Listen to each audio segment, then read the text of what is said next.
Continuação da leitura do livro de Contardo Caligares, O Sentido da Vida. O sentido da vida e a bizarra obrigação de sermos felizes. Um dos cômodos do apartamento da minha infância era chamado misteriosamente de Il Tinello. Digo misteriosamente porque em italiano tinello significa sala de jantar. Mas esse cômodo era completamente coberto de livros, do chão até o teto, por quase todos os lados. A biblioteca continuava fora do tinello, em armários fechados, dos dois lados do corredor que dava para os quartos. Essa biblioteca, que era a biblioteca do meu pai, tinha uma qualidade extraordinária que eu não conseguia aprender com ele. Ele tinha um catálogo que fazia com que você pudesse realmente encontrar o livro que procurava. Na minha biblioteca não é assim. Nela, aliás, muitos livros existem em 2 ou 3 exemplares, porque como não encontro nunca o livro com o qual preciso, eu o compro novamente. Substituí o catálogo pela recompra. Mas vamos ao fato. Eu devia ter uns 11 ou 12 anos, não sei mais exatamente. Frequentava a escola pública, que era laica, mas em termos. O ensino público na Itália daquela época incluía uma aula de religião católica semanal. Era possível ser dispensado dessa aula, mas o meu pai, embora provavelmente ateu ou no mínimo agnóstico, não se opunha à minha instrução religiosa. Eu fiz, portanto, tudo o que era necessário e previsto: catecismo, primeira comunhão e crisma. Até ganhei medalha de prata num concurso de catecismo do arcebispo de Milão. E não sei por que não foi de ouro. A minha avó materna era quem se encarregava das minhas práticas religiosas e me levava à missa aos domingos. Um dia, aos 11 anos, eu decidi provocar o meu pai. Suponho que fosse o dia de Páscoa daquele ano, porque me lembro que lhe perguntei: "Você não vem para a missa nem hoje?" Disse: "Nem hoje?" Porque se há um dia no qual todo cristão vai para a missa é na Páscoa. Contrariamente ao que o comércio gostaria que acreditássemos, o Natal é muito menos importante do que a Páscoa.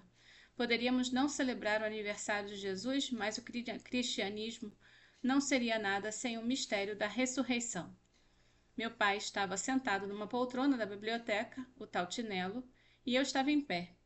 Sem se abalar, ele raramente se abalava, apontou para as estantes ao redor da gente, aos quais estavam repletas, mas como tantas as estantes que se respeitem, apresentavam alguns espaços vazios, aberturas que correspondiam às divisões temáticas ou cronológicas. Logo ele me respondeu: "Por mais que haja livros, por mais que a gente leia ou escreva, sempre haverá buracos nas estantes. E, aliás, é importante que a biblioteca tenha buracos nas estantes." Talvez eu tenha achado que fosse uma espécie de dica de decoração para minha biblioteca futura, mas não era o estilo dele. A seguir, ele apontou para uma estante específica que estava na minha altura, à minha esquerda. Essa estante estava completa, bem cheia, e no meio dela tinha uma Bíblia preta e pequena, uma Bíblia protestante, em italiano, La Sacra Bibbia. Ele me pediu que pegasse aquele volume, eu peguei, e ele me perguntou o que tinha agora no lugar onde a Bíblia estava antes. Eu respondi: um buco, um buraco. Exatamente o que ele esperava que eu dissesse. Daí ele concluiu: há livros que são escritos para tapar buracos da estante, e há livros que são escritos para preservar os buracos na estante. Depois disso, ele me mandou colocar a Bíblia de volta no seu lugar e acrescentou: olha, eu não sei se a Bíblia foi escrita para isso, mas o fato é que é um livro que está sendo usado para tapar os buracos das estantes. Eu fiquei muito zangado porque achei que ele estava gozando da minha cara, mas não estava. Desde então, aliás, comecei a implicar com as Bíblias protestantes e logo passei a usar a versão latina de São Jerônimo.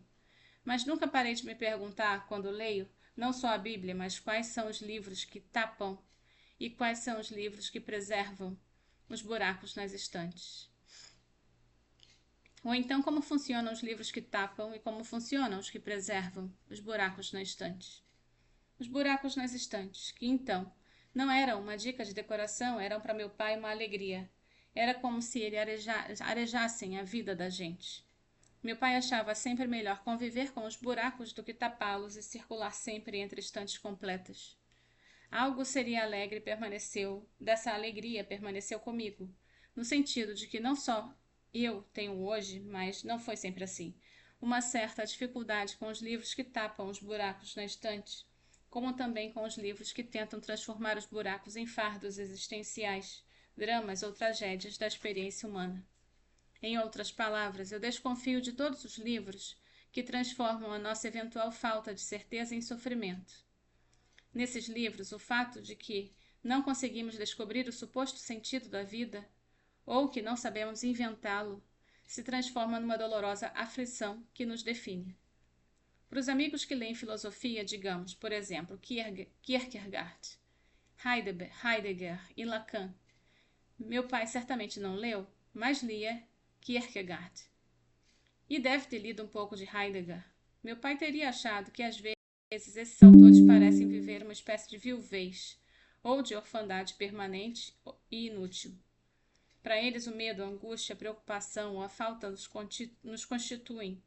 O fato de que não há e nunca haverá um livro que possa tapar os inúmeros buracos nas inúmeras estantes torna-se uma penosa, sofrida, mas heróica aventura, própria à condição humana.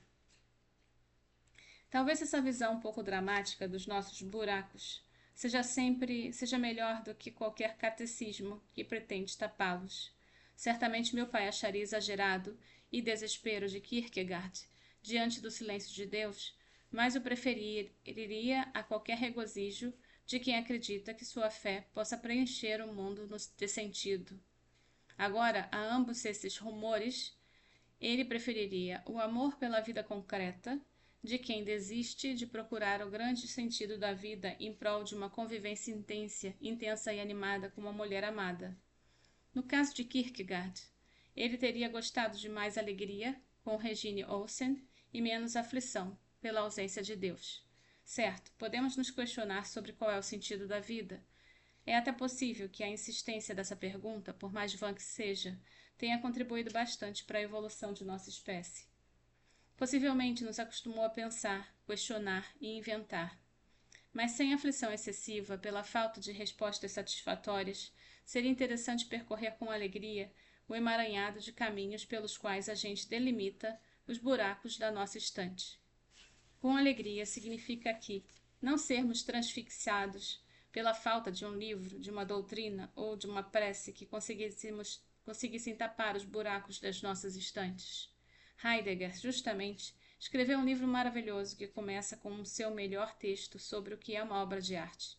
A origem da obra de arte no sentido em que a obra de arte seria a origem da natureza e do mundo.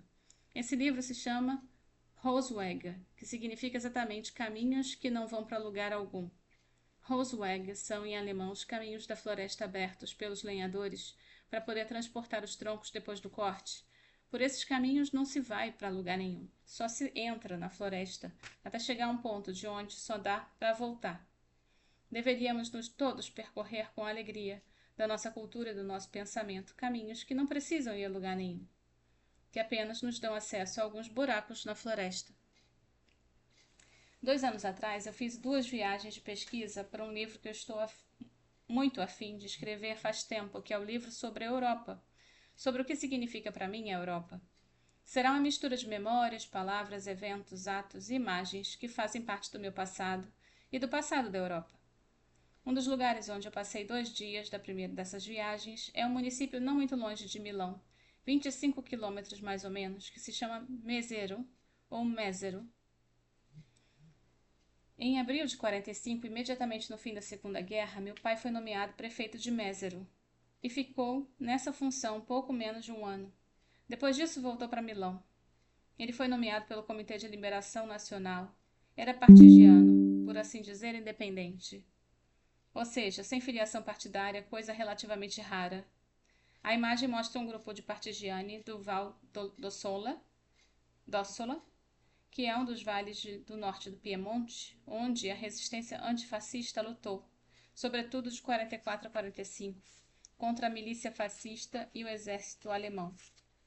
O vale mais perto de Mézero, de fato, era o Val Césia, a uns 45 ou 50 quilômetros de distância. E o Val Césia foi mais relevante para o meu pai, que desde agosto de 43 tinha deixado Milão com minha mãe, meu irmão, recém-nascido, uma irmã, Rosália, e a mãe dele, que tinha se instalado justamente em Mézero, na casa de outro irmão dele, meu tio Bernardino, o qual permaneceria prisioneiro de guerra dos ingleses até o fim de 45. Enfim, tudo que aprendi muito depois daquela época, eu não tinha nascido e sequer era um projeto, nasceria 3 anos mais tarde. Presumo que meu pai se mudou para a casa do meu tio em Mézelo em agosto de 43. Milão sofreu nessa época os bombardeios mais intensos. Presumo também que ele entrou nas fileiras de resistência a partir de setembro de 43, quando Mussolini, com apoio dos alemães, tentou reorganizar e manter uma nova república fascista, que ainda hoje os italianos, com um diminuto de desprezo, chamam de Repubblichina. Enfim, é provável que o Valsésia, os partigiani feridos ou doentes, fossem levados para Mézelo, onde seriam às escondidas tratados pelo meu pai. Também era provável que quando a polícia fascista ou alemã o procurasse diretamente, ele subisse na sua bicicleta e pedalasse até o Valsésia, 50 quilômetros. Não era nada demais, salvo que no último pedaço era preciso subir até o alto do Valsésia, a alta montanha. Porque eu escolhi uma fotografia do partidiano, do Val d'Ossola, e não do Valsésia. Eu não tenho fotos do meu pai com armas na mão. Decididamente não era a pose dele. Nas fotos que eu tenho dele, nessa época, geralmente ele aparece sentado perto de um casebre ou da natureza, lendo um livro. Se escolhi essa fotografia é porque algo nela me lembra imediatamente a minha infância. São partigianos que lutam e recuam dos nazifascistas em outubro de 44, próximo à fronteira da Suíça, com armas, se esgueirando para não serem atingidos. Com uma metralhadora com tripé na frente, que é uma Breda 37, com quem se interessa por armas de Segunda Guerra Mundial. Durante toda a minha infância, até o fim dos anos 50 no mínimo, no porão do apartamento dos meus pais, numa caixa supostamente fechada, mas que meu irmão e eu abrimos facilmente, tinha uma Breda 37, exatamente essa metralhadora pronta, lubrificada, com mais de uma longa faixa de munições, porque os combatentes italianos da resistência antifascista tinham uma confiança muito limitada na volta da democracia. E em grandíssima parte não devolveram as armas, até o fim dos anos 50.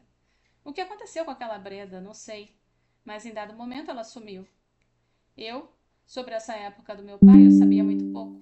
Sabia que ele tinha sido antifascista e que também não significava quase nada. Por exemplo, eu não sabia que ele tinha se envolvido na luta armada. Eu comecei a ter uma ideia do que tinha sido a oposição dele durante a Segunda Guerra e a vida dele e do meu irmão, que nasceu em junho de 43, e que, portanto, viveu seus primeiros anos durante a guerra, quando 2 anos atrás, na viagem que mencionei, passei dias em Mézero, lendo os vários volumes das atas das sessões deliberativas da prefeitura, comovendo-me com a assinatura do meu pai, embaixo de cada decisão. Eram histórias da vida cotidiana de uma senhora fulana que estava doente, de uma senhora cicrana que tinha perdido a sua galinha. Aquelas coisas que são, na verdade, o charme, o peso e a razão de ser da vida cotidiana. E me comoveu profundamente, me comoveu no sentido seguinte. É que aí eu encontrava alguém, um homem, meu pai, que tinha sido combatente, arriscado a sua vida e a vida do filho de 2 anos da sua mulher, que tinha 23 anos naquela época, e da minha vida. Nem se fala, porque eu ainda nem existia. Porque como projeto eu estaria perdido, e se ele fosse morto àquela altura. Esse homem passa 2 anos absolutamente malucos de ação e de tensão, e aí a guerra acaba. Volta a uma relativa tranquilidade democrática, e ele passa a cuidar realmente do cotidiano das pessoas, de quem ele é prefeito. Da mesma forma, voltando a Milão, ao seu trabalho de médico cardiologista, internista e tisiologista, ele voltaria à clínica cotidiana, que pode ser feita de desafios, mas sem o radicalismo maníaco do tempo da guerra. Ele voltaria a tratar seus pacientes com grande vantagem de que tinham chegado os antibióticos, e imagino com a sensação de que o cotidiano podia ser uma coisa profundamente boa. Junto com os volumes das atas da prefeitura de Mézero, encontrei alguns envelopes e documentos que fotografei. Entre eles uma carta da qual vou ler um trecho para vocês. É uma carta endereçada a meu pai por Silvio Arietti, que era comandante do Comitê de Libertação Nacional da Lombardia. A carta é uma espécie de comenda e talvez um salvo-conduto, necessário, sobretudo, para alguém que, como meu pai, não tinha a proteção de um partido político instituído. A carta dizia: Dr. Caligares, todos os Mézero sabem a obra efetiva e generosa que você ofereceu por mais de 2 anos à insurreição clandestina, com perigo gravíssimo para você e para seus familiares E como convidada a prestar juramento à República Fascista, você respondeu com uma recusa decidida. Todos sabem em Mézero como foi a assistência fraterna que você prestou aos patriotas e à população como médico, como partigiano e hoje como prefeito. Por isso, o povo de Mézero, assinado, etc, etc. Era também uma espécie de carta de agradecimento do momento em que meu pai saía da vida política e voltava a Milão. É uma pena que eu não soube disso tudo. Eu sabia que ele tinha sido antifascista, mas eu realmente não sabia que ele tinha sido militante e partigiano. Tinha uma suspeita, isso sim, por causa de uma metralhadora pesada, exatamente como a que aparece na fotografia e que reconheço facilmente que é uma Breda 37, dotação ordinária do exército italiano. No porão da casa era nossa residência e depois disso, a partir dos meus 4 anos, no porão do apartamento para qual minha família se mudou, em uma caixa de madeira até o fim dos anos 50, cuidadosamente engraxada, de maneira a poder ser usada, a qualquer momento, uma metralhadora igual a essa, com mais de uma longa faixa de munições, esteve ali durante toda a minha infância, sem que ninguém me explicasse realmente por que estava lá. Em algum momento, no fim, foi devolvida às Forças Armadas, suponho. No que me concerne, sumiu sem explicação. Algumas coisas ficaram na mesma caixa, roupa da montanha do uniforme de Wehrmacht, manchado de sangue, e uma pistola Beretta 7.65, que herdei ilegalmente, porque ela não tinha registro algum. Era a arma padrão de um oficial italiano da Segunda Guerra Mundial. Quando fui embora da Europa, eu a entreguei para o comissariado do bairro, em Milão, dizendo apenas, olhem, é a arma da guerra. E ninguém me atrapalhou excessivamente por causa disso. A explicação é que a resistência clandestina antifascista levou bastante tempo para confiar que a democracia iria se normalizar. Por isso as armas não foram imediatamente devolvidas. Agora eu não sabia disso tudo porque minha mãe e meu pai não falavam nada, não contavam nada. Só havia esses objetos curiosos no porão. Esse silêncio talvez fosse mais um ensino dessa extraordinária geração. O ufanismo não era com eles. Faz o que deves, e se for muito além do que os outros imaginam, melhor assim, que ninguém saiba, o fanfarrão é covarde na ação e o barulhento na basófia. Enfim, eu lamento. É uma pena que eu não soubesse nada dessa história e nunca tenha podido conversar sobre isso com eles. Quando li a carta de Ariete que citei, dei-me conta de algo que já suspeitava, mas que, por assim dizer, se confirmou. Meu pai era médico por vocação e os médicos, em geral, tendem a valorizar a vida. Mas a vida em si, para o meu pai, não era um valor absoluto. E me refiro não só à vida dele, mas também à vida da mulher dele, do meu irmão, que tinha 1 ano, ou à vida de quem quer que fosse. Suponho que o que ele me diria, se o questionasse sobre esse assunto, seria que a vida não pode ser um valor em si, porque justamente um valor é aquela coisa pela qual é possível correr o risco de perder a vida. A vida não pode ser o valor maior, porque, ao contrário, a possibilidade de arriscá-la é o que nos permite medir o que eventualmente é o valor para nós. Aqui as duas lembranças que evoquei se juntam, o que era valor para ele. Aparentemente ele tinha sido capaz de ações extremas, pelo menos do ponto de vista do risco incorrido, mas sem que essas ações fossem de alguma forma referidas a uma fé, qualquer que fosse, sem que elas se justificassem graças a algum livro feito para tapar buracos nas estantes. Ele era partigiano azul, havia os vermelhos, que eram comunistas e socialistas, e os que usavam lenços azuis no pescoço. Ele tinha certa simpatia pelo Partido da Ação, em que encontrava Bobbio, mas não era politicamente envolvido, não era envolvido com nenhum partido, nunca se aventurou na política depois da liberação.